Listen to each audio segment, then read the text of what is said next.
Welcome back to the Buds and Box podcast. Before we get started, make sure you guys check out the giveaway details in the description below.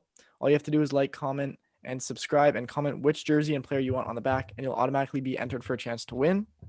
The Leafs win 4-1, and this was a little bit of a weird one because Riley, Muzzin, Campbell, and Foligno were all out, not with injuries, but just they got the day off. They got rest, and Engvall, Hutton, Liljegren, and Riddick all sub in for them.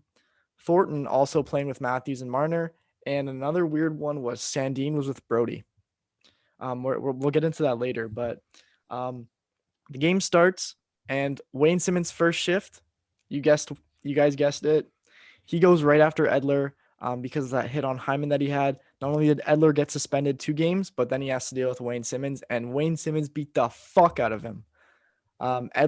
His face right here was all cut, and that was his first fight. And as a Leafs fan, I'm just like ecstatic to see that because we've never had someone like that before. And, it's awesome to see. We've had guys like Phil Kessel who... Ty Domi doesn't exist anymore. What? He said Ty Domi doesn't exist in the anymore. last 10 years. Yeah. That's what I meant. Like we had Phil Kessel who, John Scott wanted to fight him and he just slashed him in the ankle. So what do you guys think about this David fight? Clarkson did come off the bench there, but okay. And whoever who was that? Was that David Clarkson? I don't remember. Bench. Someone came off the bench in that game and got suspended for 10 games. Yeah. I think it was David Clarkson. I'm not sure though. Yeah. But what did you guys think of the Simmons fight? Sorry. No, I like it. That's what has to happen. I mean, that guy took out one of our best players, and that's what happens. Like you're gonna have to own up to it and take the fight. I'm glad that he took the fight because if he didn't, I would hate him twice as much as I already do. Edler, if he didn't take that fight, so respect to him for taking that fight because he's owning up to it basically. Saying like getting it over with and just saying, yeah, let's fight right now. That I have some respect for him. Still no respect for the guy though, but at least he didn't back down from that fight. And then in terms of Simmonds, that's just a perfect way to stand up for your teammate. Edler deserved it. Edler doesn't know how to fight. He curled up into a shell. Yeah. Simmonds pounded him in the face, and that's what has to happen when someone does that to one of your star players. So yeah, that was Simmonds' 65th or 64th fight, and that was Edler's first fight. So Jude, did you have any opinions on it? I mean, that's exactly what you want from a player like Simmonds. Just standing up for his teammates and getting the knuckles in. Nothing's gonna repay those 2 weeks unless he served them, as we talked about in those last podcasts. But it's good to see that he got to eat some knuckle sandwiches. Yeah, and then right after that, Brody actually almost scored. He just walked down the line and nailed it right off the crossbar. But nothing came out of that. The Leafs were all over the Canucks in the first period. They didn't have that many shots, but just pressure. And then finally Nylander breaks the seal. He tipped Jack Hughes' clearing attempt 15 minutes in. It hit off John Tavares. Sorry, what did I say? You said Jack Hughes. Sorry, Quinn Hughes. So it's a classic mistake because they're brothers.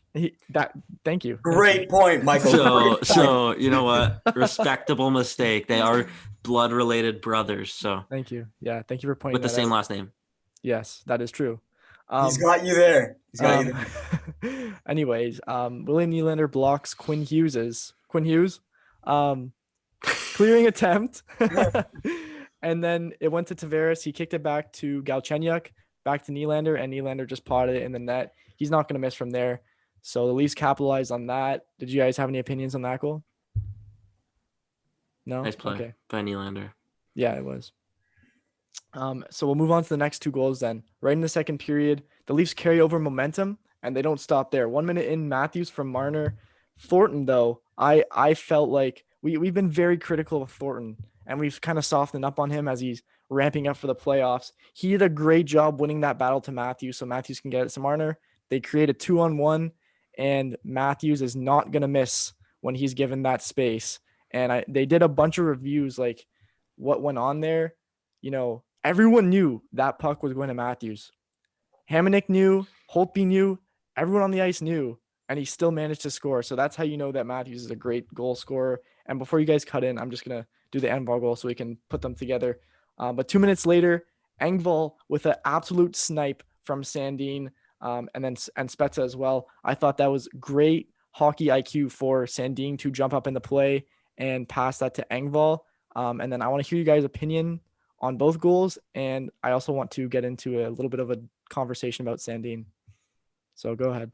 Yeah, well, I mean, there's a lot to talk about with Sandin, but to get in, I just I'm fresh off with the Matthews goal. I mean, that's just that's a goal scorer's goal. A nice little fast break with Marner, and I mean, as Felly said, as we all said, he's gonna make that pass, and that was a beautiful pass, and I don't even think Matthews got all 100% of the puck, and it still went in. So that's a great goal, and then with the Engvall goal.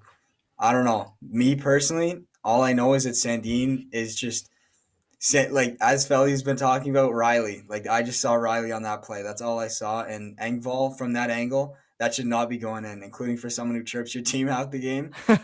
That's not a third, fourth liner to let him score from that angle. And yeah, we'll get into Sandin after.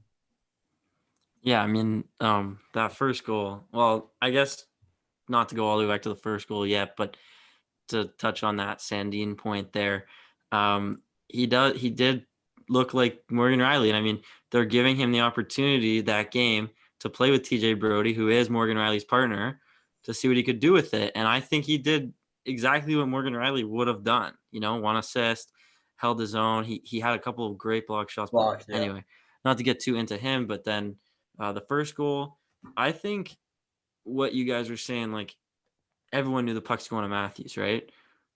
Like it's bound to happen. He's the best goal scorer in the NHL. There's no argument there right now. He's the best goal scorer in the NHL. So I think Marner has gained a slight bit of respect from goalies and defensemen that he can shoot the puck, because he has shot the puck really well this year in some situations. So maybe last year, the year before, you know, Marner doesn't get a lot of respect. That puck can get tipped away, or just like the goalie will just completely play Matthews. But they have to respect Marner's shot now, because he has shown that he can shoot too.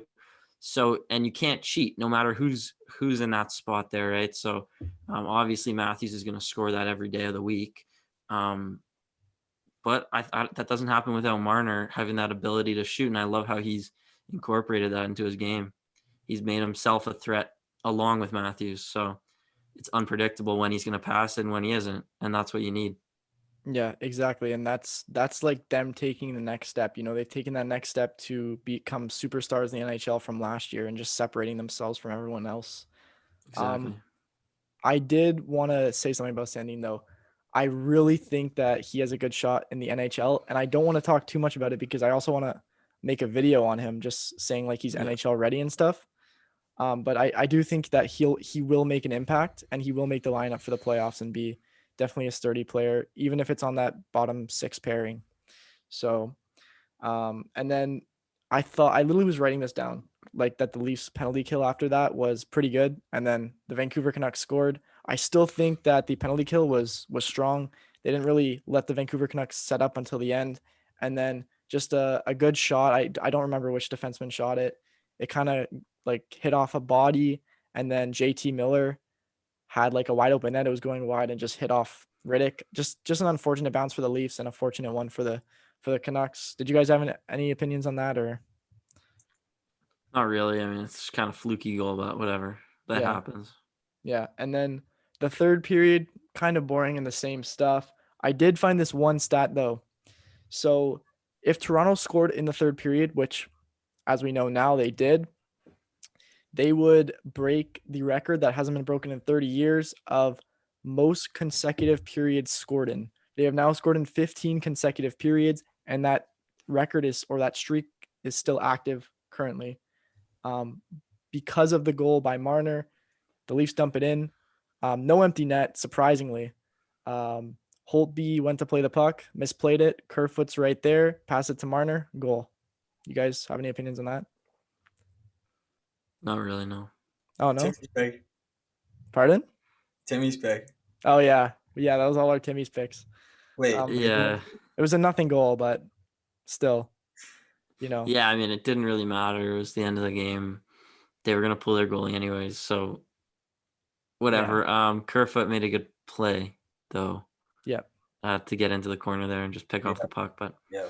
other than that, it was a pretty meaningless goal and whatever. It's kind of nice to shove it in Vancouver's face a little bit after they beat us twice in a row. So Oh yeah, especially giving it to Holtby.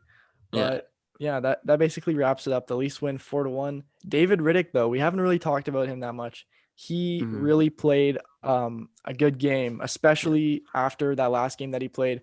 We were very critical of him as well. We basically centered the whole video around him, just went goal by goal, ripping on him each time. And he really stepped it up. He showed us that he can bounce back, and he got his confidence back. So did you guys have anything you want to say about Riddick?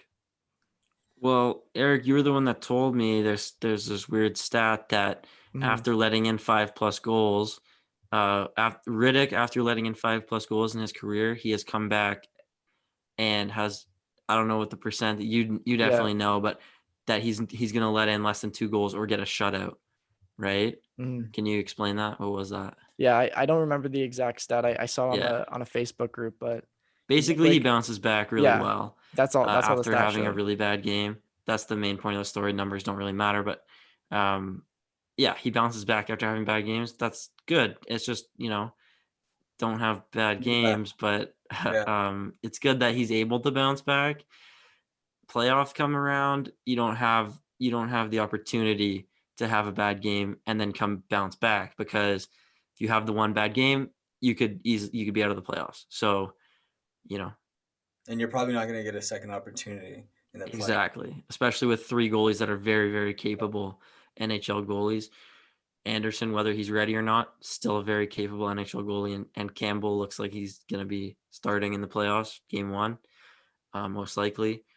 So Riddick, if he doesn't step it up and in the games that he plays in the playoffs, it might be he gets in one game and they sit him if he doesn't play well, and you won't see you can't trust a guy, right? So it all depends. Yeah, that's for sure. Anyway, wrapping this thing up, Leafs win 4-1. They definitely look playoff ready. And if you guys don't have any final comments, I guess we'll end it here. Nope. All right. So thank you guys for watching the Buds in the Box podcast on YouTube. If you are watching on YouTube, make sure to like, comment, and subscribe. Comment your opinion and subscribe. It would help us out a lot. And if you're listening on Spotify, thank you so much for listening. Hit that follow button. We upload a podcast after every Leafs game, so make sure you tune in. This has been the Buds in the Box. Bye for now.